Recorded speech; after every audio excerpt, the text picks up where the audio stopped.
बायका पोराला देखील किंवा सुनांना देखील गार्डनच्या कामाकरता लावलेले असून ते ना ठेकेदारामार्फत ते पैसे खात्यात आहे. 2,000 रुपये खाल्ले जातात आणि 10 त्यांच्या हातावर टेकावले जातात. चित्तरंजन वाटिकेमध्ये जे चोऱ्या मारा जे करणारे जे आहेत रोशनी कटाळे आणि मधुकर मुंडे यांनी जे काही बायका पोराला देखील किंवा सुनांना देखील गार्डनच्या कामाकरता लावलेले असून ते ना ठेकेदारामार्फत ते पैसे खात्यात आहे.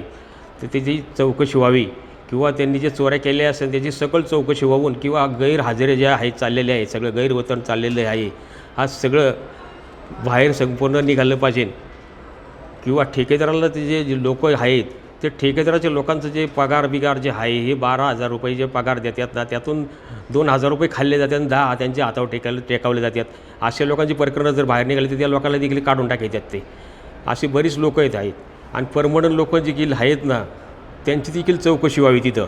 आणि कमी लोकांमध्ये चित्तरंजन वाटिकेमध्ये काम करून घेतलं जातं आहे.